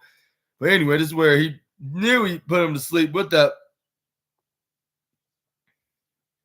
This is where he knew he put him to sleep, but before he could even before he was passed out, he let go, and that's when he fainted and went down to the ground into the right corner of the ringside area. This is where Daddy Magic Matt Menard was like, please don't faint. Like, and this is where he let him go, and he went face first right onto the concrete floor. This is where Brody King continuing his beat down on the poor Danny. This is where like hitting him with cannonballs, hitting him with power slams. This is where Daniel Garcia's gonna get back in his feet. We start hitting strikes on each other, especially chops, being added to Gunther's envy list. This is where Brody King's like, that's all you got. Like, you hit like a BITCH. Like, I want more, harder than that. This is where he hit the chop. This is where Gunther's like, that may be soft, but it's still pissing me off. And then this is where he started repeatedly hitting chops. This is where Brody King's like, keep on doing it, keep on doing it. And this is where Brody King started mocking Gunther even more, because he started doing putting his arms right to his back majig, like taking a dig at the ring general, pissing him off even more. He's like, it's one thing that they start doing those chops to piss me off, that I started this whole envy list in the first place. Like, but now mocking me with my own hand gestures, like on my back, like he's going a step too far. Like, he's going to pay, and then when he pays, he's going to be a dead man, literally. Well, not literally, in kayfabe, of course. But this is where he started hitting the knife edge shot repeatedly. This is where Brody King hits a forearm right into the face of Daniel Garcia, which he stepped back right onto the right corner side ropes. This is where Danny Garcia answered back with a flying forearm right to his face. This is where he started trying to repeatedly do it, like this, except this time he went to the bottom corner ropes. This is where he tried to go for a forearm that way. This is where Brody King was still up. This is where Daniel Garcia was like, I gotta do this, like, for my for what's that? That's called not just dignity, but for pride. I gotta do this for pride. Even though I couldn't do this for the championship, I gotta do it for pride, to give it my best. This is where he started hitting the forearm repeatedly. This is where he started going to the first the right corner, then the bottom corner, then the right corner. This is where Brody King caught him. This is where he got him in a sleeper. This is where he started hitting elbow strikes right to the back of the neck of Daniel Garcia, bringing him down to the ground. This is where Brody King was trying to. This is where he started hanging onto his head. He's like, ow, like that hit definitely like sore me to the core. This is where Daniel Garcia went down to the ground. This is where Brody King went right behind Daniel Garcia. This is where Daniel Garcia thought. This is where he was on his knees, face down, like right into the canvas. This is where he's like, this is their final chance of getting the win. This is what Daniel Garcia was like, if this is my last chance, like, I might as well make the best. This is where he started doing the dance in response, before Brody King can hit him with the clothesline of doom, which I don't think he calls it the clothesline of doom, but it's my version of said move. This is where This is where he's like, what the heck? Like, I might as well finish him off. This is where he tried to go for a close on Daniel Garcia, ducks out of the way. This is where looks like he had a miracle. This is where he hits him with a big spinning suplex. Like, this is where he nearly had him by a speck of an inch of a second. Like when he hit that with a spinning back suplex, looking like if it's Karrion Kross's Doomsday suplex, like spin him around, slamming him right into the ground. This is where he tried to go for a pin, but he only got him by 2.99999999999 double triple nine, 0.1 inch of a speck of 1 second away from being 3. I was like, how? And this would gave Daddy Magic Matt Menard nearly a heart attack by witnessing this match, like not going playing like this.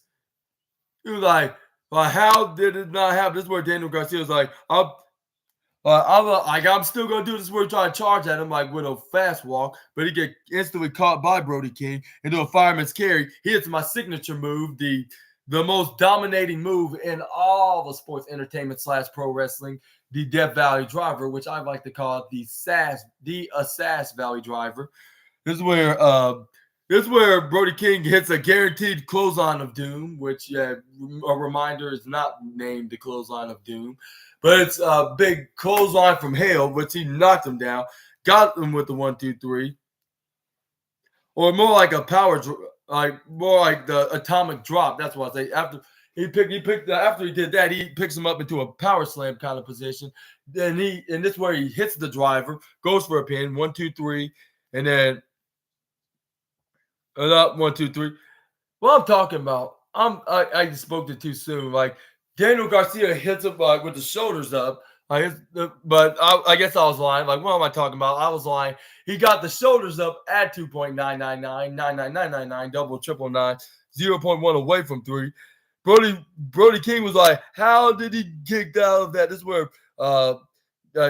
is where Daddy Magic Matt Menard was like, he did it. Like, he kicked out. This is where he tried to go for a sit-out powerbomb. This is where Daniel Garcia started taking the page out of Orange Cassidy's playbook. This is where he started laying flat on the ground. This is where Brody King started hitting slaps right on the Brody King. This is where Daniel Garcia did something very amazing and very impressive.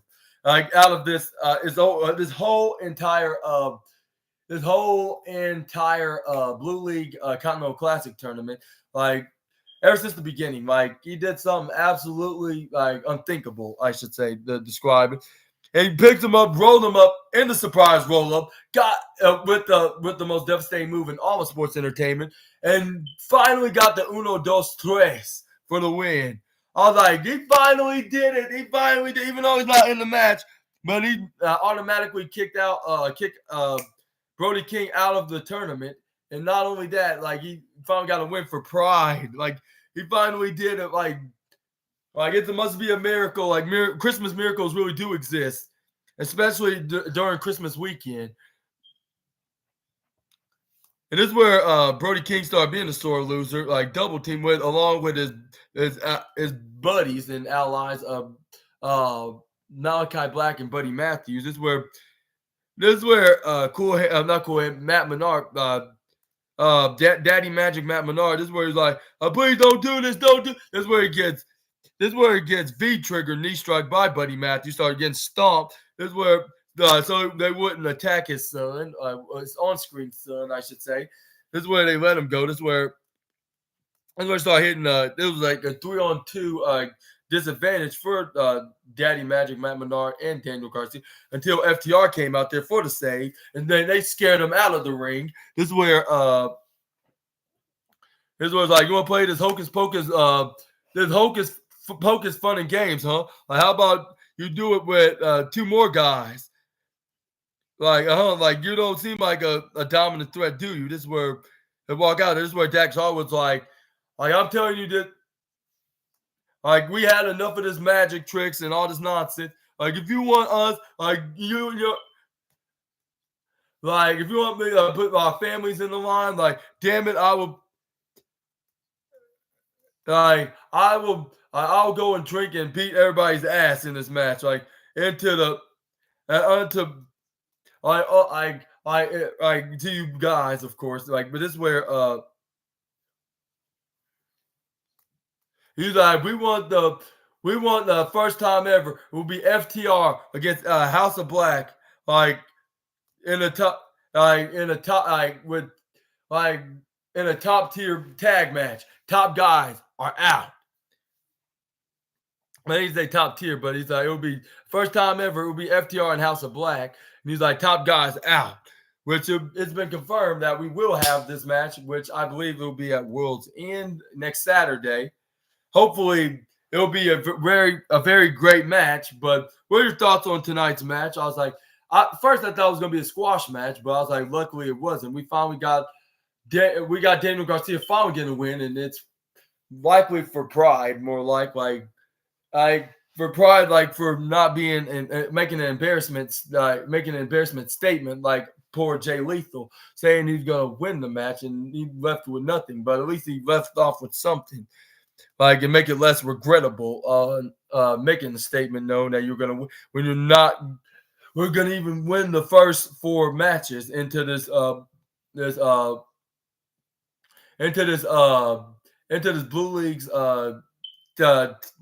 League's tournament of the Continental Classic. But next up, we got Thunder Rosa teaming with Abaddon, taking on Sky Blue and Julia Hart. This is where I realized, I was like, now I understand what's the reason why they had Thunder Rosa being the tag partner Abaddon, because it's similar with their characters, with they're coming off of their graves, I suppose. With Thunder Rosa was doing it for culture from what's that, the Day of the Dead, like which was I believe the day after Halloween, like or is it the same day? I think it's the same day, which they celebrate their ancestors and family members of the afterlife, like the movie, like the Disney movie Coco, of course. But this is where we start off the match with Abaddon and Sky Blue, which she started to look more like Sky Black because she's wearing an all-black onesie. This is where she got right into the lower right corner. This is where she started booting her right into the face. This is where she tagged in Julia Hart. This is where Julia Hart hits a forearm right onto the face of Abaddon. This is where she snapmares her right into the middle of the ring. This is where she starts slamming the back of Abaddon's head right onto the canvas. And this is where Sky Blue was Sky Blue. What's her name? Julia Hart, like staring right at Thunder Rosa, like you might have made a huge mistake because we already have the advantage. And this is where Thunder Rosa was like, whatever. Like it's just the beginning. Like you can't underestimate anything at any time. Like this is where Abaddon started hitting left and right into the midsection. But this is where Julia Hart started hit striking right forearms right to the face 3 times in a row. It looks like Abaddon was hardly feeling anything and phasing it, because she was like boom, like not letting that be in a bother with her. This is where she tried to go for another one. This is where she runs right through the right corner ropes. This is where she gets caught on by Abaddon. This is where she's like, oh no, you don't. This is where she hits a spinning slam right into the canvas. This is where she started hitting right hands right into the face of Julia Hart, and this gets more and more entertaining. Like looking like if they're fighting for a women's tag team championship at a typical wrestling pay-per-view, like something that you would want to see, and if AEW had a women's tag division. And this is why it is getting the 3rd best match of the night. And this is where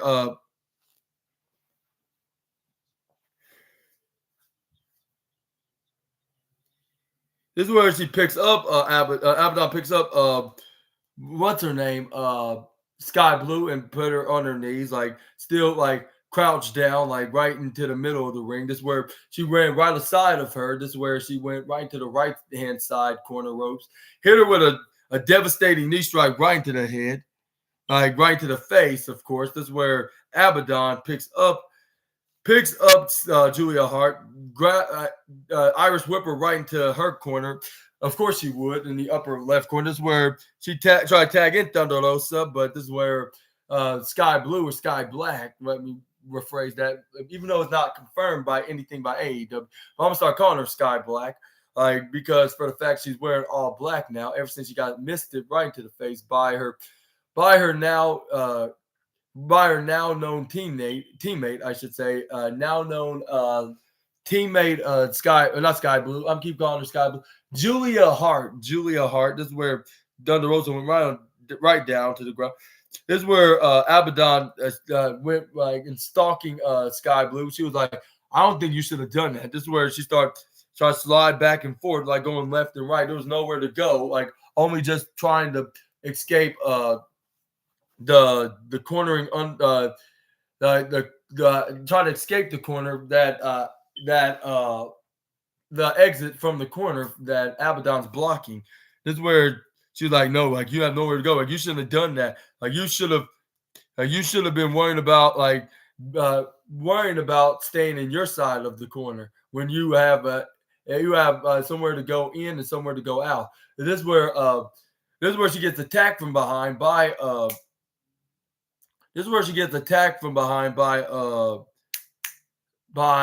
Julia Hart. This is where they start double teaming her right into their corner. This is where Sky Blue start continuing to make sure Thunder Rosa doesn't get back up, like so she won't get tagged. So it will be an easy fight because if Thunder Rosa gets back in the gets in that ring, there's no laughing matters, and it's not gonna be really good for either Sky Blue or neither Sky Blue or Julia Hart until finally we got Thunder Rosa back in the ring. This is where she tried Irish Whip. She finally got tagged in until finally she did get tagged in by Abaddon. This is where she started getting her vengeance on Sky Blue, when she was keep bringing her by attacking her and bringing her down to her corner into the concrete floor. This is where Nigel McGuinness, smartass, was saying like, "I love this new version of Sky Blue." I was like, maybe she got much better charisma than her up jumping happy babyface gimmick, but they could have easily capitalized for her for being a happy babyface gimmick if they gave her enough time to build her up to be booked to that point. But it looks like the only way she will be back to that gimmick if this Sky Black character has run its course, unless they couldn't find any, and also if they couldn't find anything better than the jumpy spirit uplifting spirit babyface, of course. But anyways, let's continue. But this is where Thunder Rosa went right on the top rope, try to go for some kind of a turnbuckle springboard crossbody. But this is where Sky Blue countered out of it, like by attacking her from behind, right on her back. This is where she put her head right onto her, right onto the top rope, like being nearly tied around her between her legs. But she gets super kicked right onto the head. And this is where Nigel McGuinness said it's starting to be more like a mark, like an AEW version of Corey Graves, of course. This is where Sky Blue then picks her up right onto the middle ropes, right onto the Thunder Rosa's in her corner onto the upper left. Try to go for a sunset flip buckle bomb, but this is where Thunder Rosa counters out of it, but she gets instantly super kicked by Sky Blue. This is where she saw her in the ground. This is where Sky Blue was like, what we should do, like, this is where it's like, you know what? Like, how about I bring her to my corner? Like, this is where, like, how about I bring Sky Blue. She was like, you know what? I have a better idea. How about I have Julia Hart, like, come over here in the upper right corner, or upper left corner, I should say, and we can finish off this way, like with Julia Hart going right up to the top rope. This is where she tried to go for a moonsault maneuver, like to finish off Thunder Rosa, but luckily for Thunder Rosa, this is where Abaddon was there to trip over what's her name? trips over not Sky Blue at Julia Hart. That's what it was. Trip over Julia Hart into a tree of woe position. This is where hey. Okay, that's fine. Can you keep an eye on him? I should go back to the store. I sure will. Yeah, I show should. Grandma her crock. Okay, that's fine. And I got the spice drop. Grandma want me. Good. Because I'm complete. You complete? With them to get the whipped cream and the nutmeg that I need. Okay. All right. That's fine. I'll see you in a little bit. All right? See when you a little bit as well. I put that butter stuff up and you didn't do it. I thought I did. No, the what's it called, the butter? All the butter? Oh. Well, dang it, my bad. I'm sorry. That's okay. It's okay. Dang it, I thought I got all the butters. Yeah. I need the door crack so you can hear Trey. Okay, I'll hear. I'm glad we. Yeah. Thank you so much for leaving the crack. I'm glad we keep an eye on him. Yeah, glad we do. Yeah. Mm-hmm. See y'all when y'all get back, and be safe out there. But anyways, this is where we got what's that? We got I believe like this is where Thunder Rosa pushed Sky Blue right into Julia Hart, landing right onto her, right into the upper right corner. This is where Thunder Rosa had her.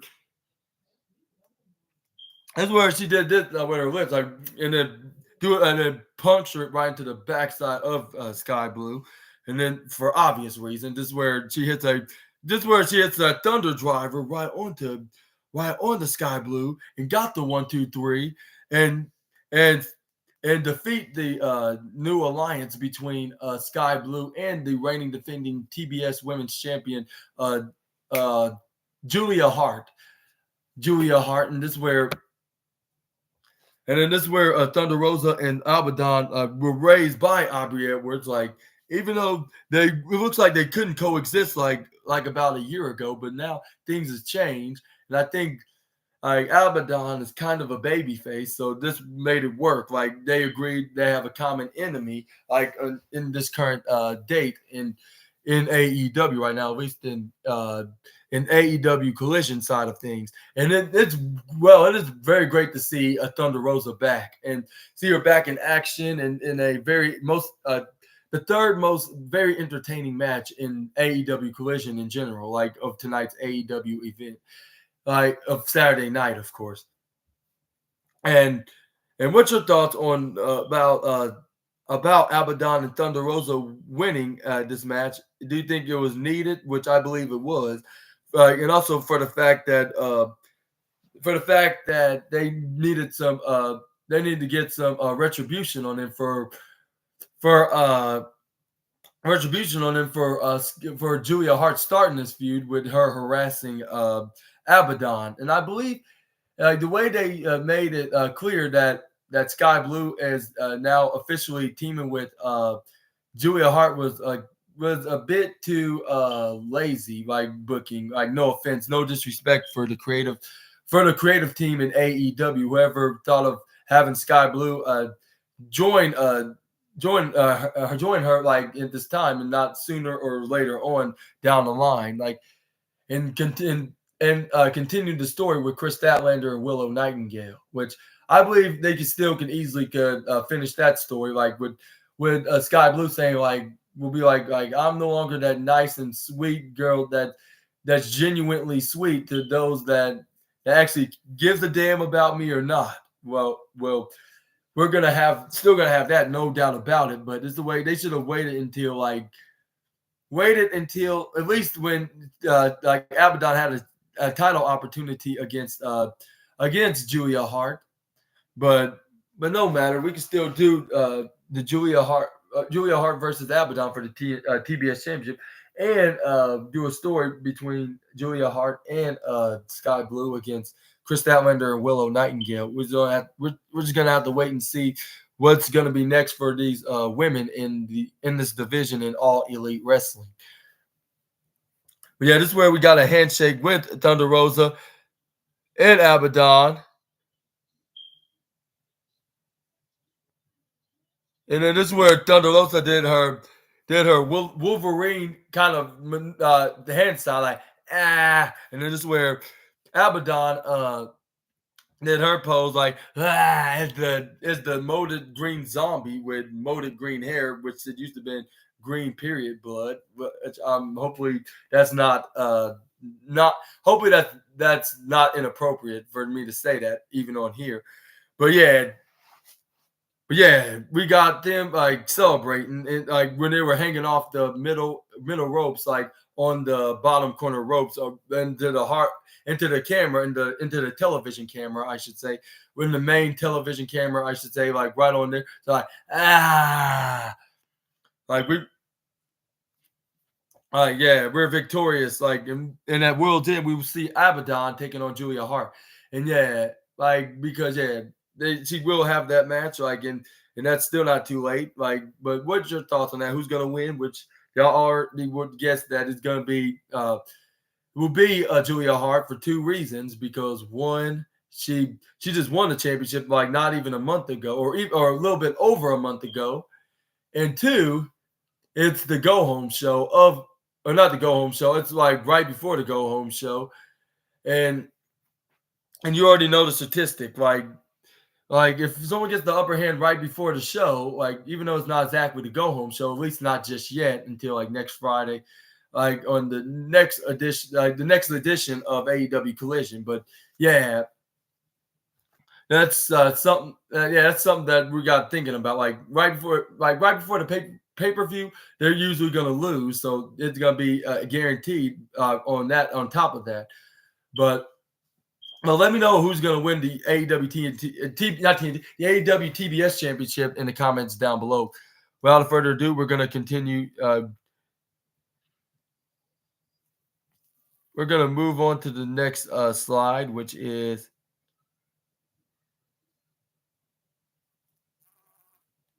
the Mad King Eddie Kingston taking on Andrade El Idolo in a tag. I mean, not tag. I mean, in a very I'll say in a total physical, in a physical, like in a physical clinic style fight. Like I should say, like with them getting hard hitting, and heavy fist and heavy slaps and chops. Like if they were in New Japan Pro Wrestling or even All Japan or Pro Wrestling Noah or DDT Pro.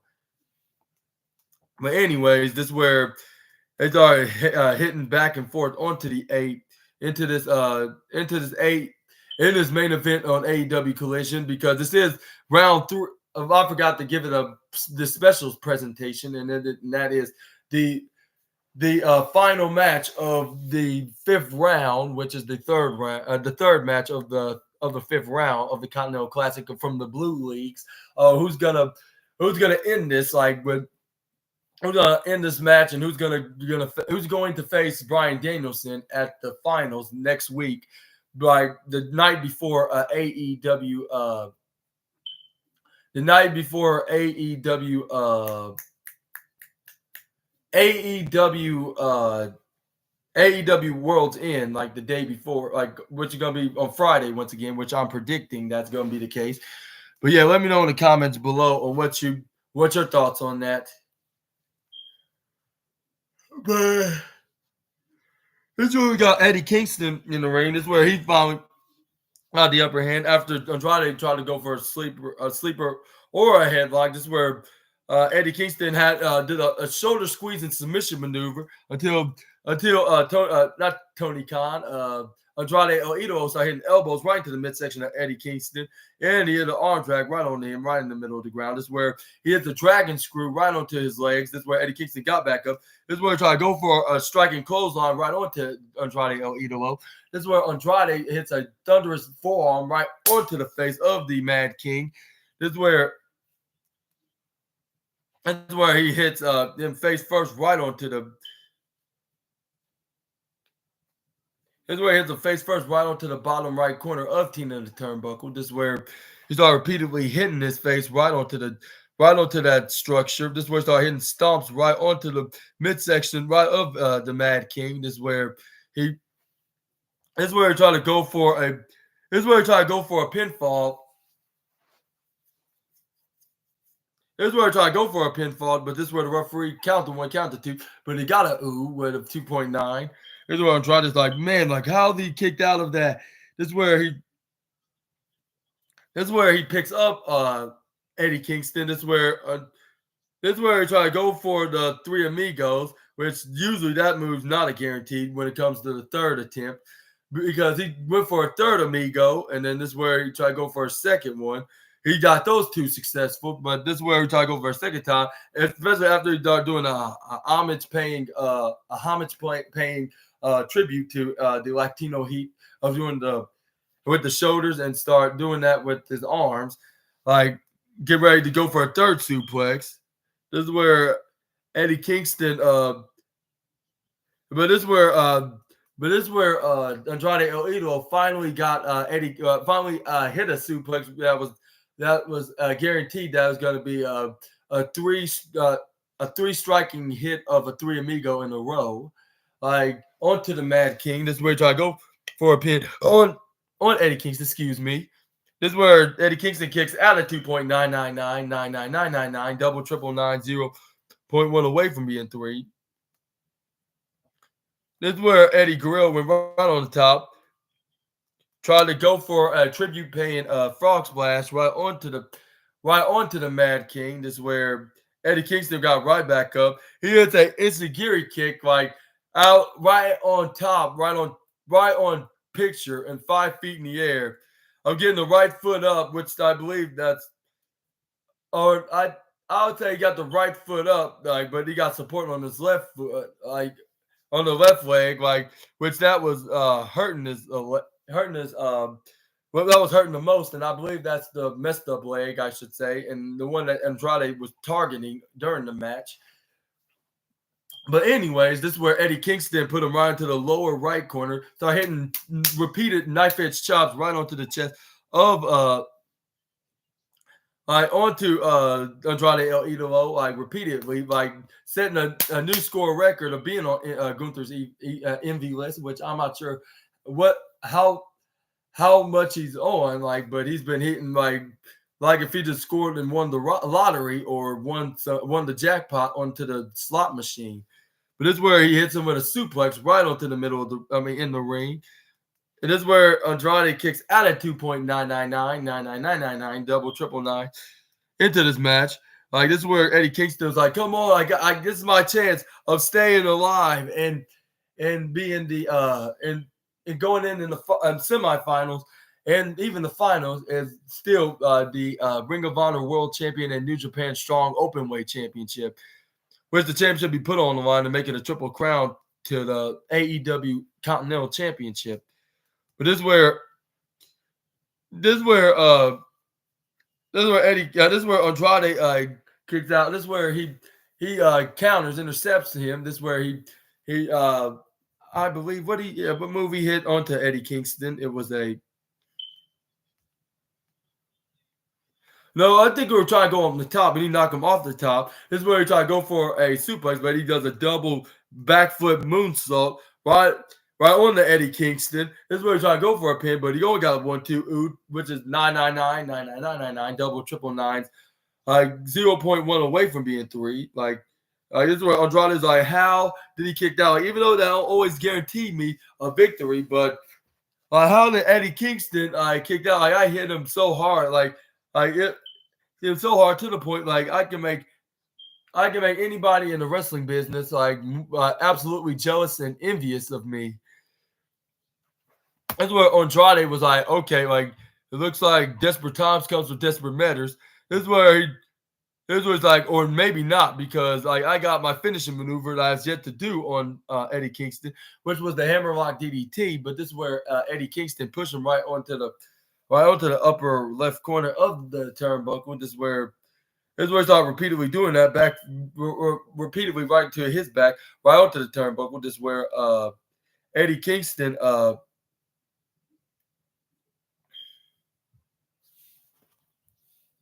this is where Eddie Kingston picks him back up after doing so. This is where Eddie Kingston was like, my leg, like his leg was giving out. Like every time he tried to pick up Andrade, this is like, phooey, forget it. Like I'm just gonna have to do this light bull sugar honey iced tea thing, majig. This is where he tried to go for the snapdragon, like a double Nelson snapdragon, but Andrade countered him. He pushed him right into the upper left corner, started hitting back elbows on his right elbow, face first right on the Eddie Kingston. This is where he goes for like right, left. And then this is where Andrade started trying to go right back to him by doing some more damages onto Eddie Kingston and probably bring him down onto the bottom onto the bottom left corner. Yeah. Onto the not bottom, the upper left corner onto the bottom turnbuckle. This is where Eddie Kingston hits where he hits a right hand right onto him before he can do anything else. This is where Andrade spins around back, hits try to go for a boot right into the face, but Eddie Kingston already expected this to happen, so he got hit with the back elbow right into the face. While he hit with such maneuver, but he only got kicked out with the left shoulder, with Eddie Kingston kicking out with the left shoulder up at 2.99999999999 triple nines away, 0.1 away from being 3. Andrade's like, he actually literally just won. I mean, not won, he just literally kick out. This is where he tried to go for his wife's finishing maneuver, paying more tribute to her, like even if she wasn't injured. This is where Eddie Kingston grab onto the ropes to let him know that remember that he's not gonna surrender at no time, anytime soon. Maybe perhaps not even at all at this point, like whatsoever. Like not even if he has to. Like he's gonna get back and make a huge comeback, which he did. He got back up, hit a back fist.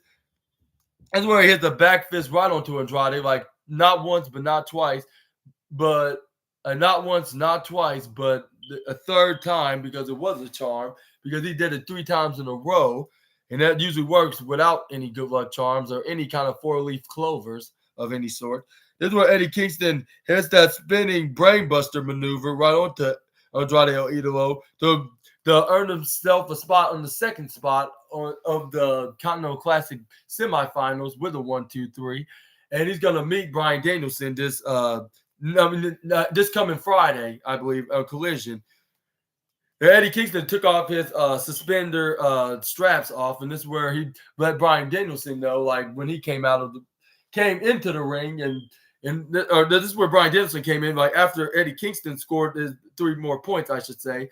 Let me rephrase that. My apologies. And this is where Eddie Kingston. This is where Bryan Danielson came out. This is where he took off the suspenders. Like, yeah, I know it's not over yet. Like one more match until World's End, and until World's End for the finals. Like whoever's gonna face, either if it could be Swerve Strickland, it could be it could be Swerve on the other side. It could be Swerve Strickland. It could be your boy John Moxley on the BPCC, and my boy personally, and also or even Jay White, like which I believe it could be like Swerve Strickland and Eddie Kingston. But I think it could be somebody else. Like it could be John Moxley or even Jay White, like taking on Eddie Kingston. Like, but I think it could be John Moxley taking on Eddie Kingston. Like for the fact that for the fact that Keith Lee said he's going to probably pay a visit to Swerve Strickland. Like when on the post-match promo when he was when he just got done.